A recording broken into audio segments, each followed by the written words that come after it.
माननीय प्रधानमंत्री अपना संबोधन, अपने विचार संपूर्ण विश्व को प्रदान करें, ये निवेदन मैं उनके सम्मुख करता हूं।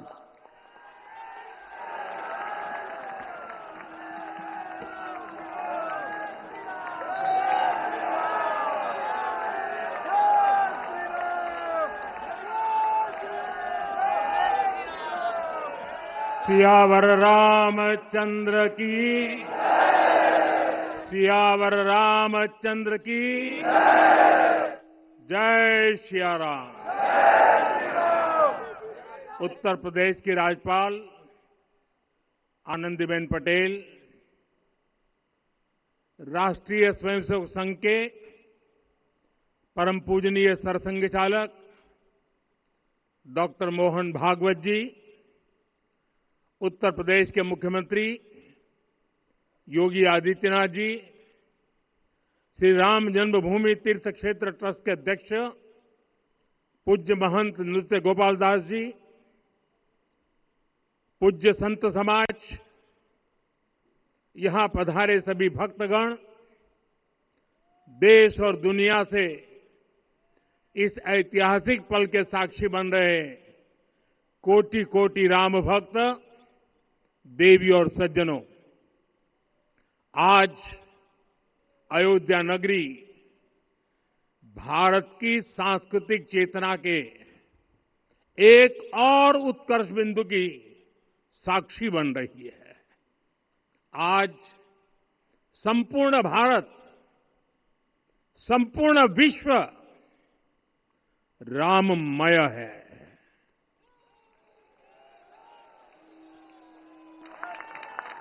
हर राम भक्त के हृदय में अद्वितीय संतोष है, असीम कृतज्ञता है, अपार अलौकिक आनंद है।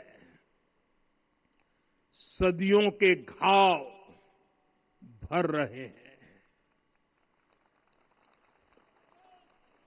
सदियों की वेदना आज विराम पा रही है, सदियों का संकल्प आज सिद्धि को प्राप्त हो रहा है।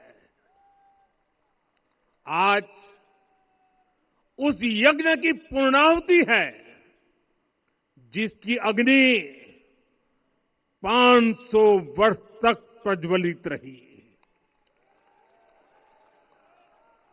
जो यज्ञ एक पल भी आस्था से डिगा नहीं, एक पल भी विश्वास से टूटा नहीं।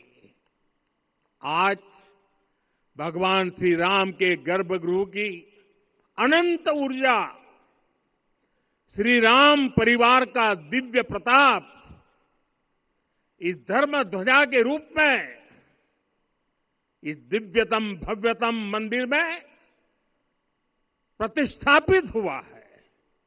और साथियों, ये धर्म ध्वजा केवल एक ध्वजा नहीं,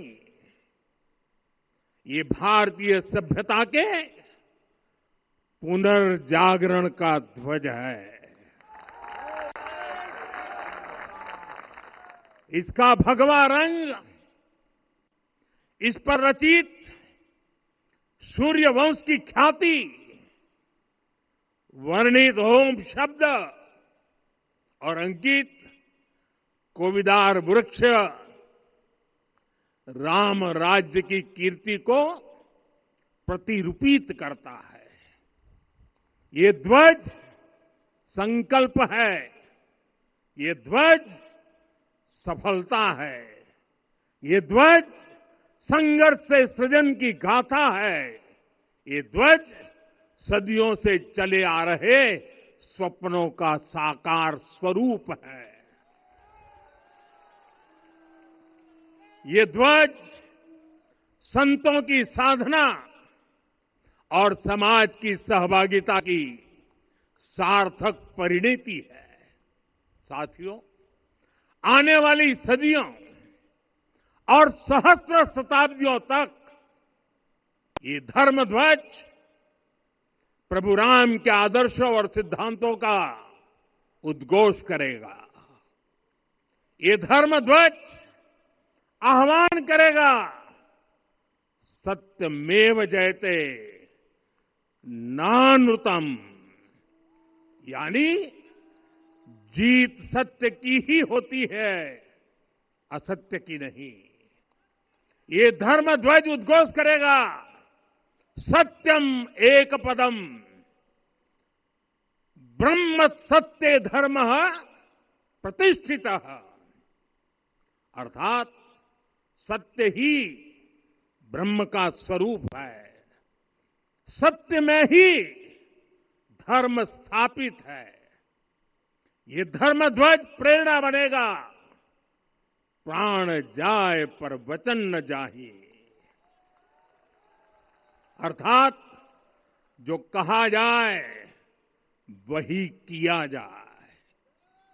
ये धर्म ध्वज संदेश देगा, कर्म प्रधान विश्व रची राखा, अर्थात विश्व में कर्म और कर्तव्य की प्रधानता हो।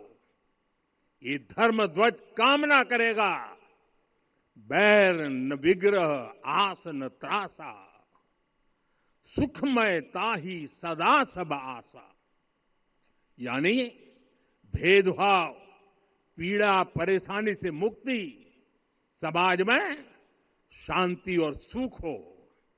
ये धर्म ध्वज हमें संकल्पित करेगा, नहीं दरिद्र को दुखी न दीना, यानी हम ऐसा समाज बनाएं जहां गरीबी न हो, कोई दुखी या लाचार न हो।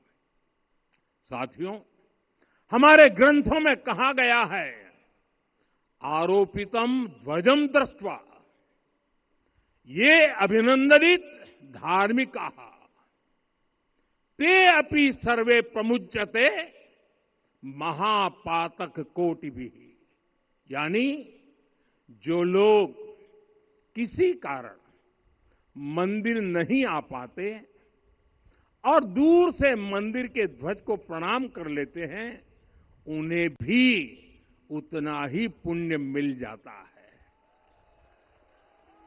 साथियों, ये धर्म ध्वज भी इस मंदिर के ध्येय का प्रतीक है। ये ध्वज दूर से ही राम लला की जन्मभूमि के दर्शन कराएगा और युगों युगों तक प्रभु श्री राम के आदेशों और प्रेरणाओं को मानव मात्र तक पहुंचाएगा। साथियों, मैं संपूर्ण विश्व के करोड़ों राम भक्तों को इस अविस्मरणीय क्षण की, इस अद्वितीय अवसर की हार्दिक शुभकामनाएं देता हूं।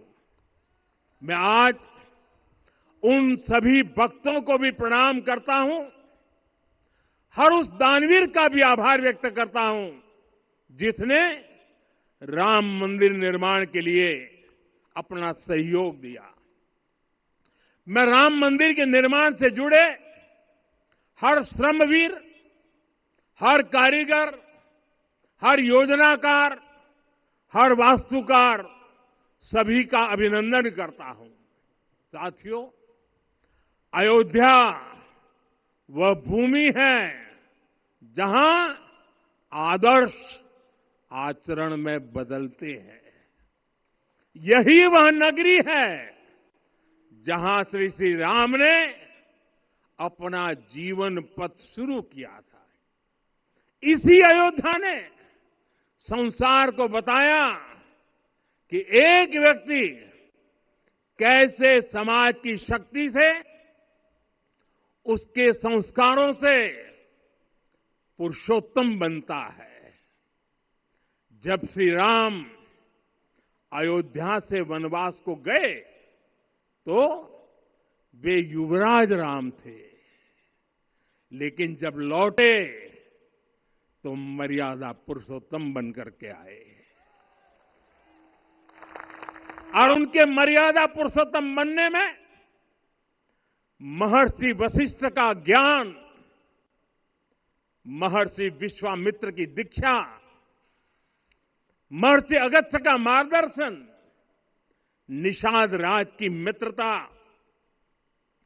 मां शबरी की ममता, भक्त हनुमान का समर्पण, इन सब की अनगिनत ऐसे लोगों की महत्वपूर्ण भूमिका रही है। साथियों, विकसित भारत बनाने के लिए भी समाज की इसी सामूहिक शक्ति की आवश्यकता है।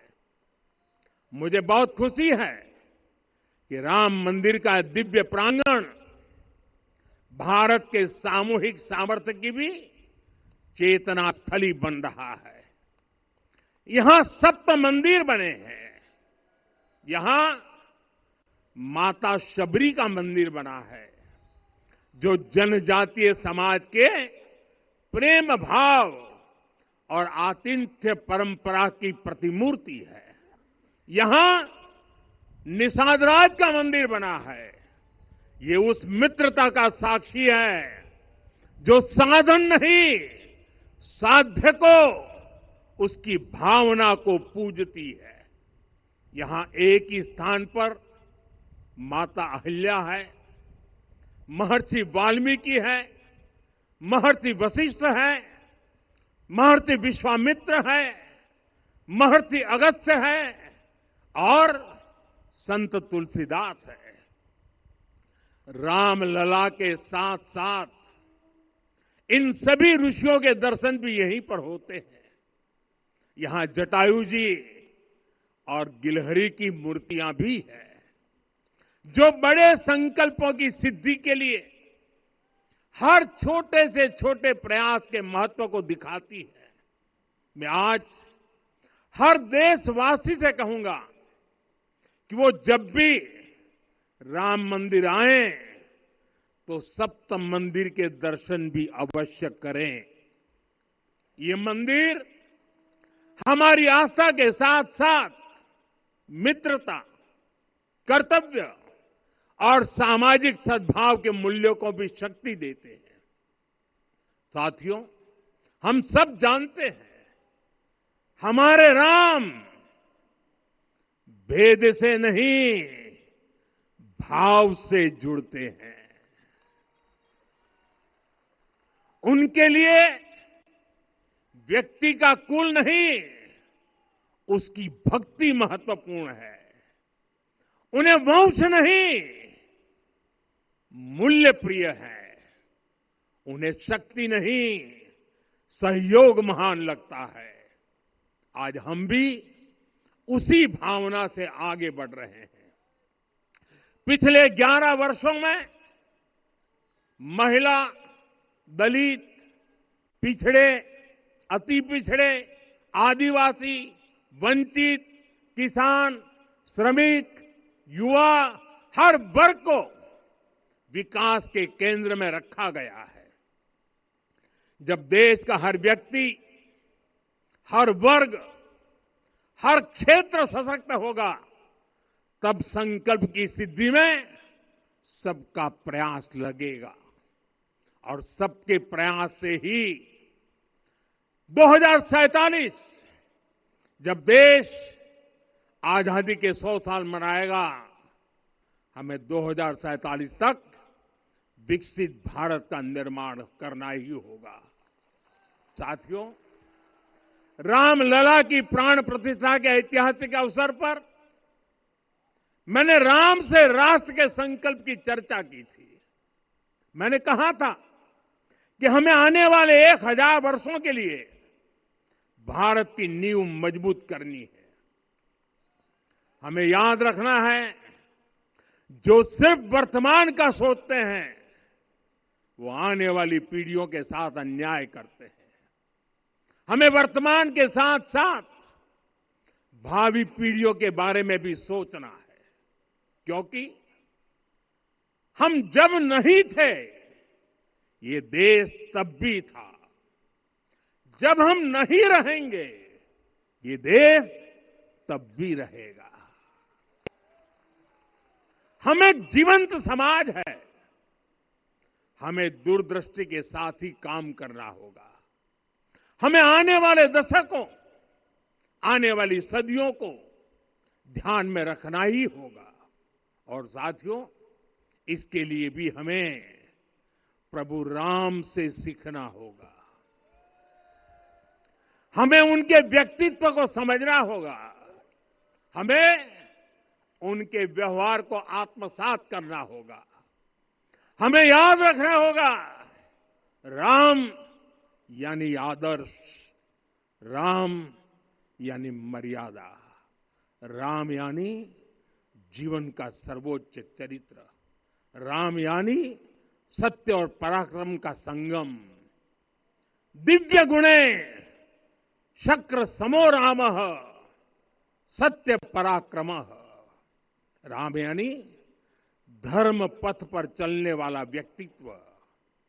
रामः सत्पुरुषो लोके सत्यः सत्यपरायणः। राम यानी जनता के सुख को सर्वोपरि रखना, प्रजा सुखत्वे चंद्रस्य। राम यानी धर्म और क्षमा का दरिया। वसुधाया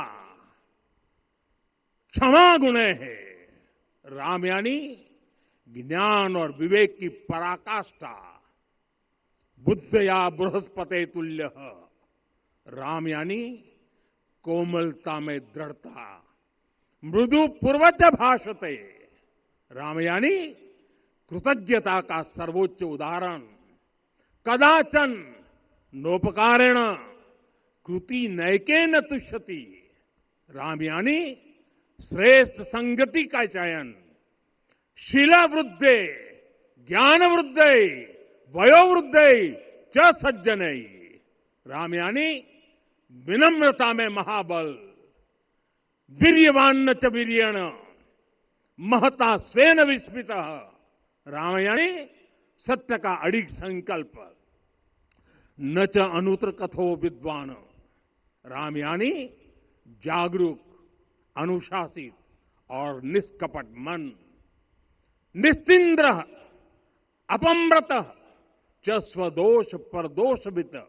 साथियों, राम सिर्फ एक व्यक्ति नहीं, राम एक मूल्य है, एक मर्यादा है, एक दिशा है। अगर भारत को साल 2047 तक विकसित बनाना है, अगर समाज को सामर्थ्यवान बनाना है, तो हमें अपने भीतर राम को जगाना होगा। हमें अपने भीतर के राम की प्राण प्रतिष्ठा करनी होगी। और इस संकल्प के लिए आज से बेहतर दिन और क्या हो सकता है। साथियों, 25 नवंबर का यह ऐतिहासिक दिन अपनी विरासत पर गर्व का एक और अद्भुत क्षण लेकर आया है। इसकी वजह है धर्म ध्वजा पर अंकित कोविदार वृक्ष। ये कोविदार वृक्ष इस बात का उदाहरण है कि जब हम अपनी जड़ों से कट जाते हैं तो हमारा वैभव इतिहास के पन्नों में दब जाता है। साथियों, जब भरत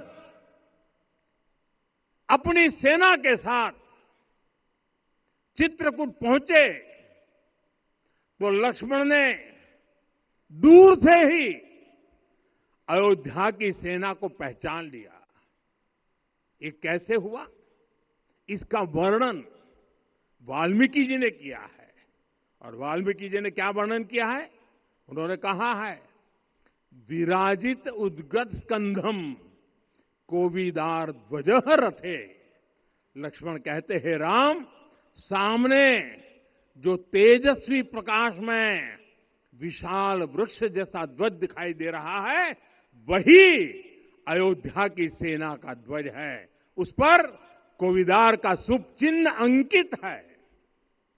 साथियों, आज जब राम मंदिर के प्रांगण में कोविदार फिर से प्रतिष्ठित हो रहा है, यह केवल एक वृक्ष की वापसी नहीं है, यह हमारी स्मृति की वापसी है, हमारी अस्मिता का पुनर्जागरण है, हमारी स्वाभिमानी सभ्यता का पुनः उद्घोष है।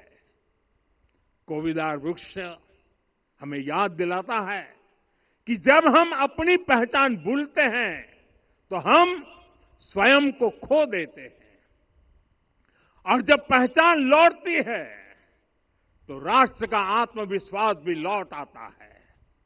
और इसलिए मैं कहता हूं, देश को आगे बढ़ना है तो अपनी विरासत पर गर्व करना होगा। साथियों, अपनी विरासत पर गर्व के साथ साथ एक और बात भी महत्वपूर्ण है, और वो है गुलामी की मानसिकता से पूरी तरह मुक्ति। आज से 190 साल पहले 190 साल पहले साल 1835 में 1835 में मैकाले नाम के एक अंग्रेज ने भारत को अपनी जड़ों से उखाड़ने के बीज बोए थे। मैकाले ने भारत में मानसिक गुलामी की नींव रखी थी। 10 साल बाद यानी 2035 में उस अपवित्र घटना को 200 वर्ष पूरे हो रहे हैं। कुछ दिन पहले मैंने एक कार्यक्रम में आग्रह किया था कि हमें आने वाले 10 वर्षों तक उस 10 वर्षों का लक्ष्य लेकर चलना है कि भारत को गुलामी की मानसिकता से मुक्त करके रहेंगे। साथियों, सबसे बड़ा दुर्भाग्य यह है कि मैकाले ने जो कुछ सोचा था उसका प्रभाव कहीं व्यापक हुआ। हमें आजादी मिली, लेकिन हीन भावना से मुक्ति नहीं मिली। हमारे यहां एक विकार आ गया कि विदेश की हर चीज, हर व्यवस्था अच्छी है और जो हमारी अपनी चीजें हैं उनमें खोट ही खोट है। साथियों, गुलामी की यही मानसिकता है जिसने लगातार यह स्थापित किया। हमने विदेशों से लोकतंत्र लिया। कहा गया कि हमारा संविधान भी विदेश से प्रेरित है, जबकि सच ये है कि भारत लोकतंत्र की जननी है, मदर ऑफ डेमोक्रेसी है। लोकतंत्र हमारे डीएनए में है। साथियों, अगर आप तमिलनाडु जाएंगे तो तमिलनाडु के उत्तरी हिस्से में उत्तीर मेरूर गांव है। वहां हजारों वर्ष पहले का एक शिलालेख है। उसमें बताया गया है कि उस कालखंड में भी कैसे लोकतांत्रिक तरीके से शासन व्यवस्था चलती थी, लोग कैसे सरकार चुनते थे। लेकिन हमारे यहां तो मैग्ना कार्टा की प्रशंसा का ही चलन रहा। हमारे यहां भगवान बसवन्ना, उनके अनुभव मंटपा की जानकारी भी सीमित रखी गई। अनुभव मंटपा यानी जहां सामाजिक, धार्मिक और आर्थिक विषयों पर सार्वजनिक बहस होती थी, जहां सामूहिक सहमति से निर्णय लिए जाते थे। लेकिन गुलामी की मानसिकता के कारण इस भारत की कितनी ही पीढ़ियों को इस जानकारी से भी वंचित रखा गया। साथियों, हमारी व्यवस्था के हर कोने में गुलामी की इस मानसिकता ने डेरा डाला हुआ था। अब याद करिए, भारतीय नौसेना का ध्वज सदियों तक उस ध्वज पर ऐसे प्रतीक बने रहे जिनका हमारी सभ्यता, हमारी शक्ति, हमारी विरासत से कोई संबंध नहीं था। अब हमने नौसेना के ध्वज से गुलामी के हर प्रतीक को हटाया है। हमने छत्रपति शिवाजी महाराज की विरासत को स्थापित किया है। और ये सिर्फ एक डिजाइन में बदलाव नहीं हुआ, ये मानसिकता बदलने का क्षण था। ये वो घोषणा थी कि भारत अब अपनी शक्ति अपने प्रतीकों से परिभाषित करेगा, न कि किसी और की विरासत से। और साथियों, यही परिवर्तन आज अयोध्या में भी दिख रहा है। साथियों, ये गुलामी की मानसिकता ही है जिसने इतने वर्षों तक रामत्व को नकारा है। भगवान राम अपने आप में एक वैल्यू सिस्टम है। ओरछा के राजा राम से लेकर रामेश्वरम के भक्त राम तक और शबरी के प्रभु राम से लेकर मिथिला के पाहुन राम जी तक, भारत के हर घर में, हर भारतीय के मन में और भारतवर्ष के हर कण कण में राम है। लेकिन गुलामी की मानसिकता इतनी हावी हो गई कि प्रभु राम को भी काल्पनिक घोषित किया जाने लगा।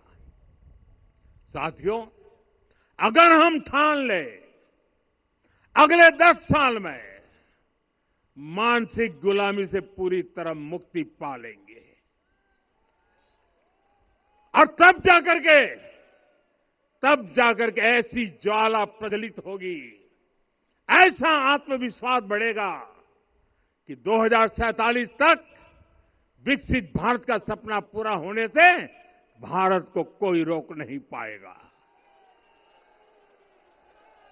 आने वाले 1000 वर्ष के लिए भारत की नींव तभी सशक्त होगी जब मैकाले की गुलामी के प्रोजेक्ट को हम अगले 10 साल में पूरी तरह ध्वस्त करके दिखा देंगे।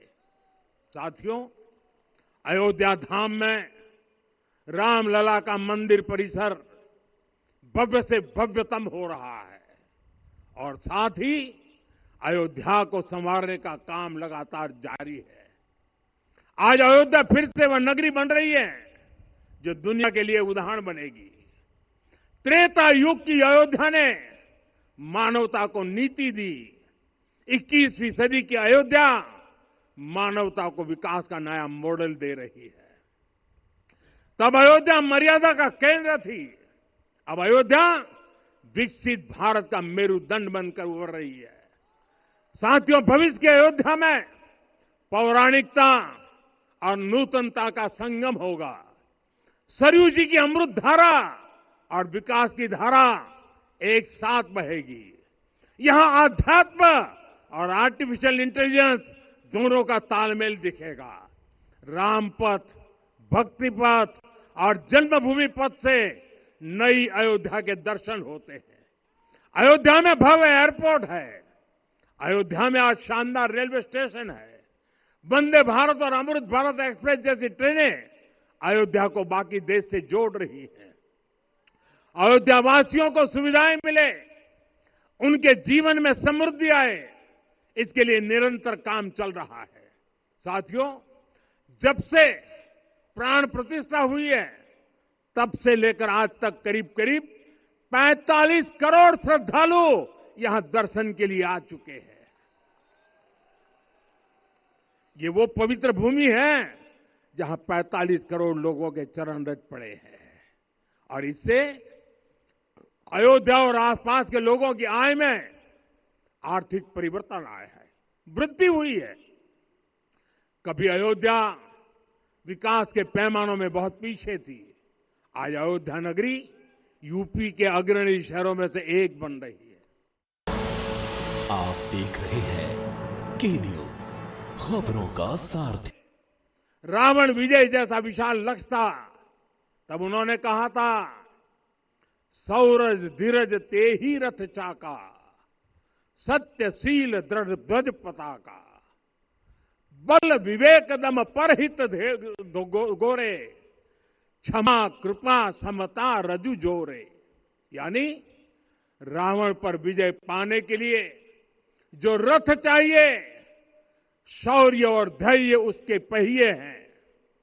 उसकी ध्वजा सत्य और अच्छे आचरण की है। बल, विवेक, संयम और परोपकार इस रथ के घोड़े हैं। लगाम के रूप में क्षमा, दया और समता है जो रथ को सही दिशा में रखते हैं।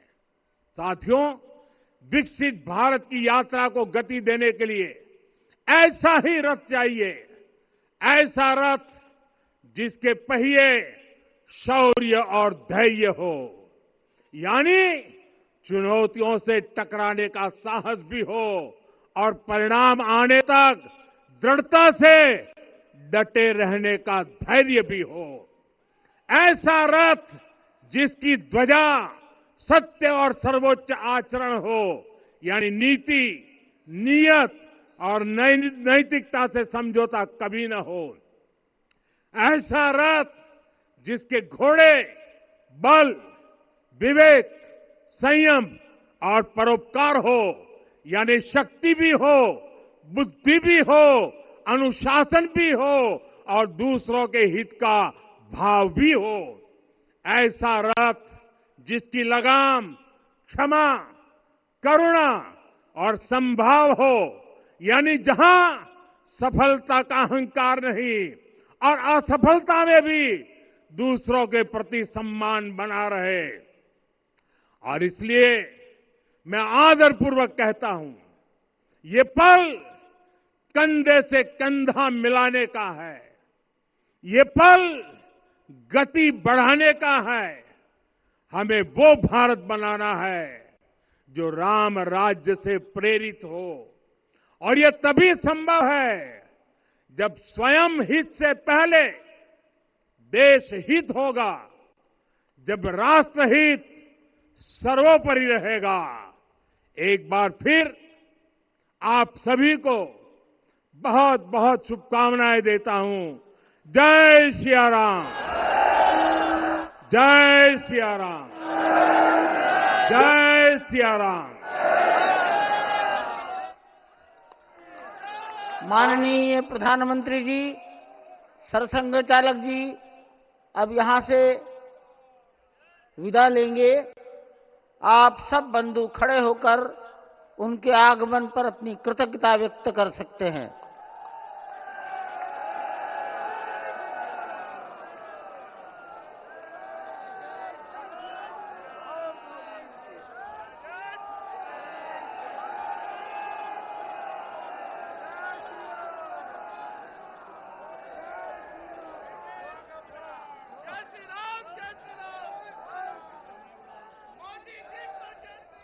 पूज्य महंत नृत्य गोपाल दास जी को प्रधानमंत्री जी ने चरण स्पर्श किया।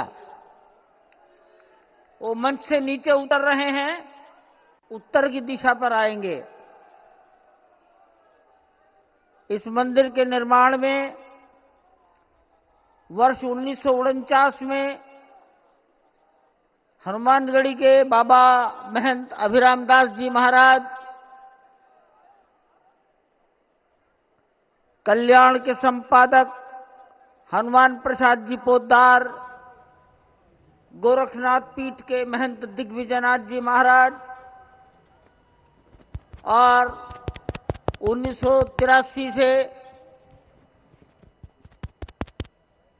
श्री दाऊदयाल खन्ना,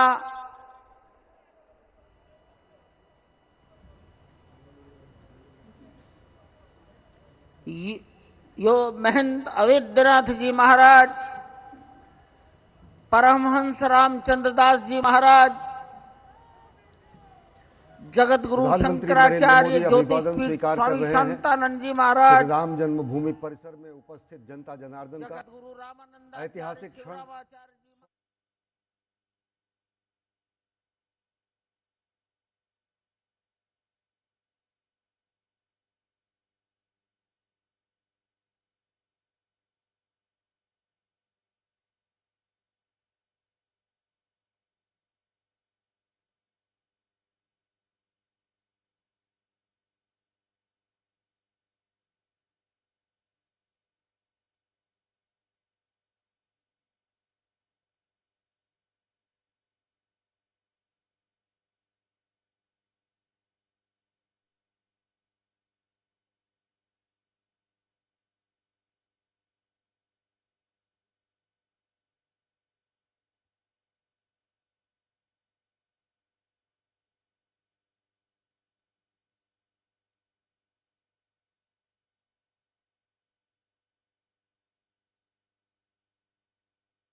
देख रहे हैं के न्यूज खबरों का